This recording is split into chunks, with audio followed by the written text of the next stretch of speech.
साथियों, आज हम बात करेंगे कि मंच संचालन के समय किस बात का ध्यान रखा जाए।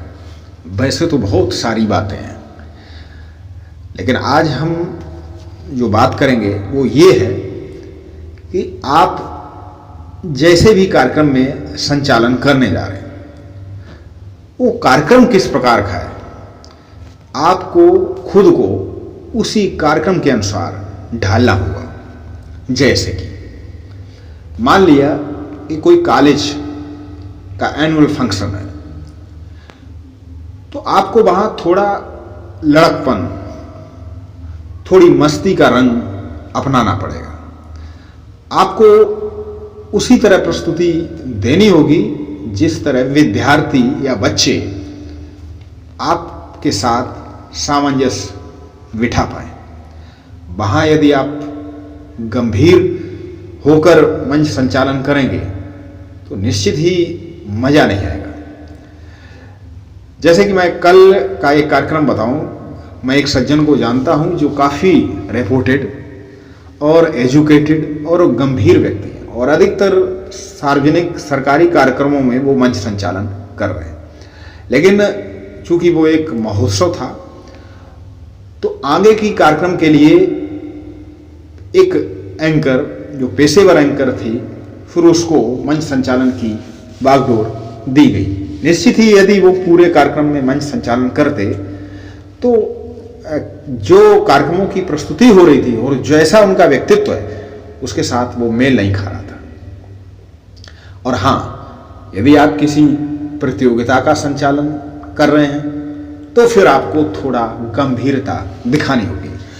और प्रतियोगिता का संचालन करते समय देखिए, एक एंकर जो होता है उसमें बहुत सारी खूबियां, जैसे मान लिया कि एक जिलाधिकारी वो एक अच्छा किसान, एक अच्छा पुलिस वाला, एक अच्छा क्लर्क, सारी खूबियां उसमें होती हैं, तभी वो एक जिले का संचालन कर सकता है। उसी तरह एक एंकर का जो मंच संचालक होता है, वो जैसा कार्यक्रम है उसको वैसी ही अपनी बौद्धिकता दिखानी पड़ती है। यदि आप प्रतियोगिता का संचालन कर रहे हैं तो फिर आपको वहां लगना चाहिए कि आप भी पढ़े लिखे हैं, आपके अंदर भी ज्ञान है। इसीलिए मैं बीच बीच में सभी तरह के वीडियो भी लाता रहता हूं जो कहीं ना कहीं आपकी मदद करते हैं।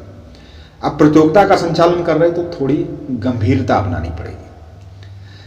इसी प्रकार अगर आप किसी कवि सम्मेलन का संचालन कर रहे हैं तो फिर आपको थोड़ा शायराना और थोड़ा हास्य का पुट अपनाना पड़ेगा। दूसरी बात, कवि सम्मेलन है तो लगना चाहिए कि आपको भी कविता की जानकारी है, और इसके लिए आपको कई कवियों की कविताएं, लेखकों की पंक्तियां, उनके वक्तव्य आने चाहिए। इसके लिए आपको अध्ययन करना पड़ेगा, और इसके लिए मैं चैनल पर ऐसे भी वीडियो लाता रहता हूं। किसी खेलकूद का संचालन आप कर रहे हैं तो फिर उस समय आपको एक खिलाड़ी की तरह आपके अंदर वो चुस्ती फुर्ती दिखनी चाहिए, लगना चाहिए कि आप खेल से जुड़े हैं। वहाँ पर आप शांत, सुस्त और शायराना अंदाज में एक कवि की तरह, तो फिर मज़ा नहीं आएगा। तो आपको लगना चाहिए, और आपको खिलाड़ियों के बारे में, खेल के बारे में भी जानकारी होनी चाहिए। और आप किसी सांस्कृतिक या साहित्यिक कार्यक्रम का संचालन कर रहे हैं तो फिर आपको एक ऊर्जामयी कलाकार की तरह, जैसे कि आप खुद एक एक्टर हैं, आपको संगीत और संस्कृत की जानकारी है। तो एक एंकर के ऊपर बहुत बड़ी जिम्मेदारी होती है, उसके पास ज्ञान का भंडार होना चाहिए, और तभी वो सभी तरह के कार्यक्रम कर सकता है और लोगों के अंदर, दर्शकों के अंदर एक नई ऊर्जा का संचार कर सकता है। साथियों, फिर मिलूंगा किसी एक नई विधा के साथ, नए वीडियो के साथ। तब तक के लिए आप सभी को नमस्कार।